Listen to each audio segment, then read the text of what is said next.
खरं पाहिलं तर आनंदात राहण्याकरता एवढे सगळं कुट्याने करण्याची पण गरज नाही, काहीच करायची गरज नाही. का बरं? कारण मुळातच तुमच्यापैकी प्रत्येक व्यक्ती आनंद स्वरूपच आहे. वेगळं काही करायची तुम्हाला गरजच नाहीये. जन्मतः या परमेश्वराने तुम्हाला आनंदी बनवूनच पाठवलं होतं की नव्हतं पाठवलं? परमेश्वराने तुम्हाला त्रास घेण्याकरता, चिडचिड करण्याकरता, रागारागा करण्याकरता, भांडणं करण्याकरता, व्यसन करण्याकरता, दारू पिण्याकरता पाठवलेलं होतं? नाही, त्यांनी तसं पाठवलेलं नाहीये. पण तुम्ही तसं सगळं करताय म्हणून तो शिक्षा करतोय. त्यांनी परमिशन दिलेली नाहीये पण तुम्ही तसं करताय म्हणून तो शिक्षा करतोय वेगवेगळ्या रोगांच्या, आजारांच्या स्वरूपात. आनंदी राहायचं असेल ना, फक्त एक क्षण पाहिजे, फक्त एकच क्षण. कुठला? निर्णयाचा. एक तो आर या पार. फक्त एक क्षण पाहिजे ठरवण्याचा की मला राहायचंय की नाही राहायचं, बस दॅट्स ऑल. पण तो क्षण कोणता पाहिजे? केव्हा ठरवू शकता? जाणीवेचा. तो क्षण असतो पाहण्याचा स्वतःच्या मनामध्ये.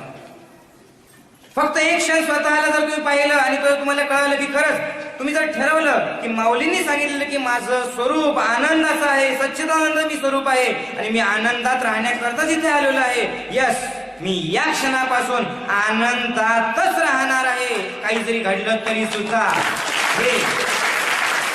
हे ज्या क्षणाला तुम्ही ठरवताल ना, त्या क्षणापासून कुठलीही घटना, कुठलीही व्यक्ती आणि कुठलाही प्रसंग तुम्हाला दुःखात ठेवू शकत नाही. कारण तुम्ही ठरवलेले की अब से आगे हम सिर्फ कैसे रहेंगे, आनंद रहेंगे.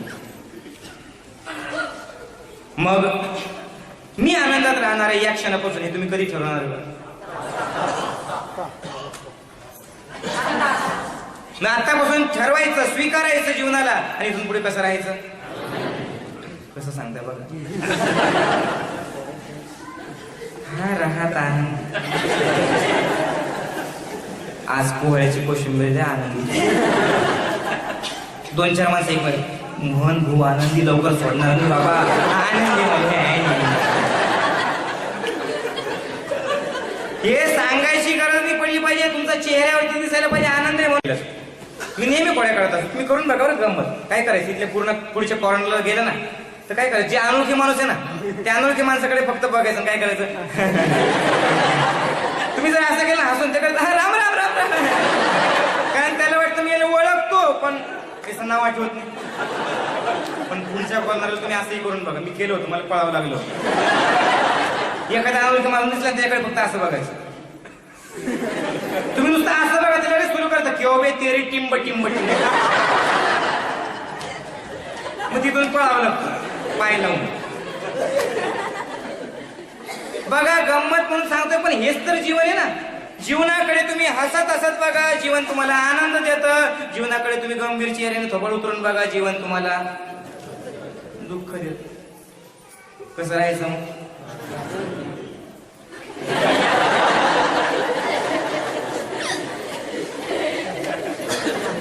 राहायचं आहे ना. बघा आनंदात राहणं म्हणजेच ध्यान आहे ना. ध्यान याच्यापेक्षा वेगळं नाही. अल्लाचं, येशूचं, रामाचं नाव घेणं म्हणजे ध्यान नाहीये. हिंदू, मुस्लिम, ख्रिश्चन कुठल्या धर्मासाठी ध्यान नाहीये. ध्यान म्हणजे काय? जे घडतंय ते प्रसाद म्हणून स्वीकारणं आणि आनंदाचा प्रत्येक क्षणाला अनुभव घेणं म्हणजेच तर ध्यान. जे आपल्याला उद्या शिकायचं. ह्या सगळ्या पायऱ्या होतं. पहिल्यांदा आनंदित राहा, चालले ध्यान करायला.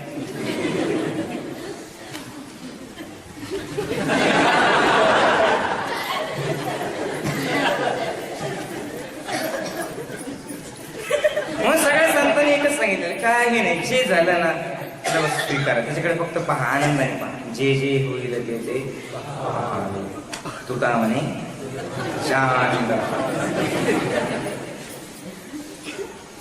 तयारात आनंद राहिला. मी इथे आपण थांबूया. जय गुरु.